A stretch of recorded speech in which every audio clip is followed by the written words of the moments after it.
Assalamualaikum warahmatullahi wabarakatuh.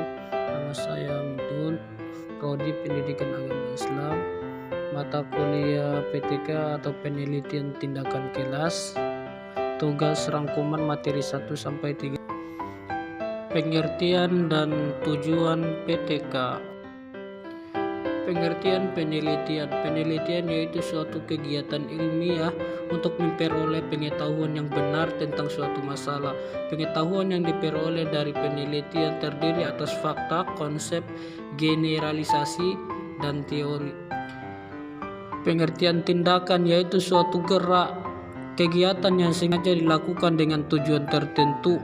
Dalam PTK, tindakan berbentuk rangkaian siklus kegiatan untuk siswa.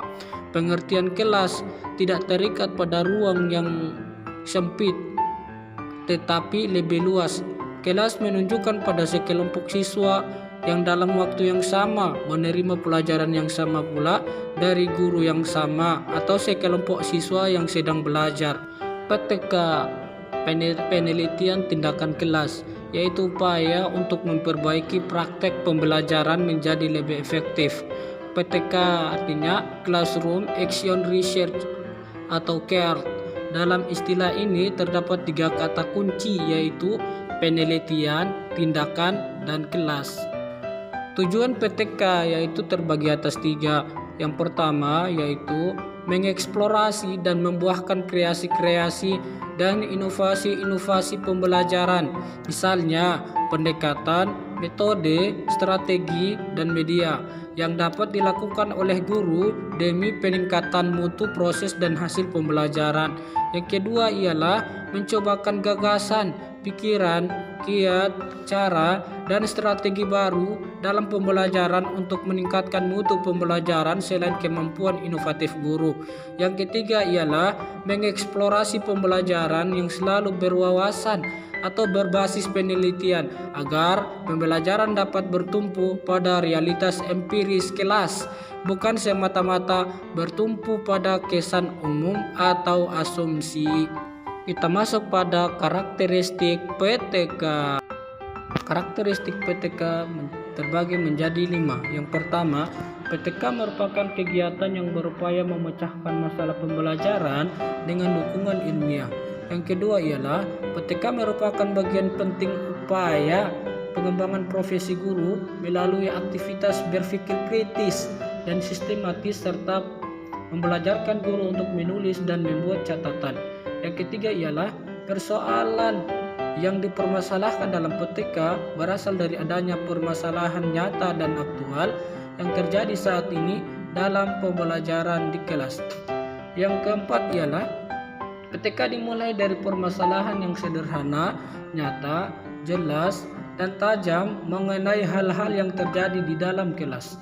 Yang kelima ialah adanya kolaborasi kerjasama antara praktisi guru dan kepala sekolah dengan peneliti dan dalam hal pemahaman, kesepakatan tentang permasalahan pengambilan keputusan yang akhirnya melahirkan kesamaan tentang tindakan atau action.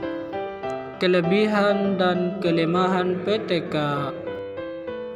Menurut Sanjaya 2009, penelitian tindakan kelas atau PTK adalah proses pengkajian masalah pembelajaran di dalam kelas melalui refleksi diri dalam upaya memecahkan masalah tersebut dengan cara melakukan berbagai tindakan yang direncana dalam situasi nyata serta menganalisis setiap pengaruh dari perlakuan tersebut.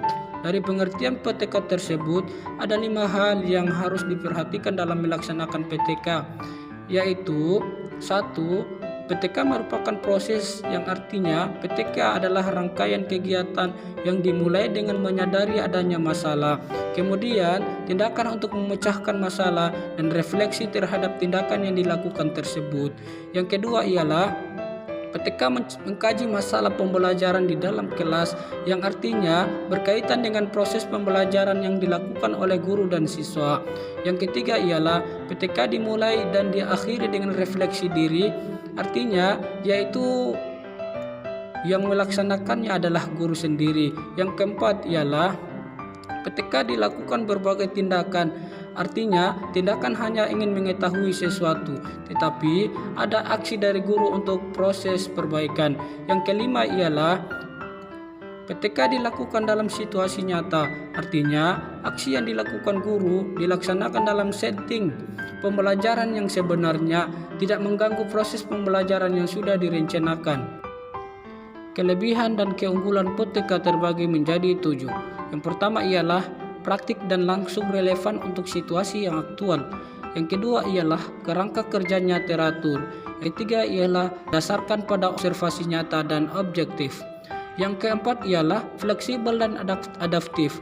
Yang kelima ialah dapat digunakan untuk inovasi pembelajaran. Yang keenam ialah dapat digunakan untuk mengembangkan kurikulum tingkat kelas.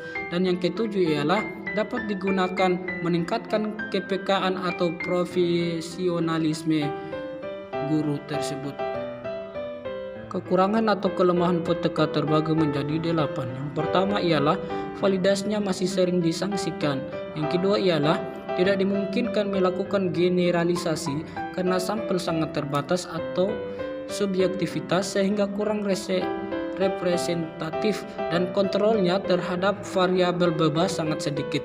Yang ketiga ialah peran guru yang sangat one man show, bertindak sebagai pengajar dan sekaligus peneliti sering membuat dirinya menjadi sangat repot atau guru mampu menguasai pengetahuan dan keterampilan. Yang keempat ialah PTK adalah penelitian yang bersifat situasional dan kondisional, yang bersifat longgar, yang kadang-kadang tidak menerapkan prinsip-prinsip metode ilmiah. Yang kelima ialah praktisi mengevaluasi diri sendiri. Yang keenam ialah memakan waktu yang lebih lama. Yang ketujuh ialah tidak ada validas penulisan dalam penyajian laporan. Yang kedelapan ialah kerentanan terhadap tekanan. Faktor-faktor yang mendukung berlangsungnya kegiatan PTK. Dari segi non-teknis, ada kecenderungan bahwa pelaksanaan penelitian tindakan menjadi begitu sulit disebabkan kunci utama yang paling penting adalah faktor kemauan dan kesiapan pihak sekolah dan guru itu sendiri. Kesediaan guru mengakui kelemahannya. Internasional sekolah sangat mempengaruhi PTK, yaitu iklim sekolah, sarana dan prasarana, anggaran yang mencukupi, dan waktu.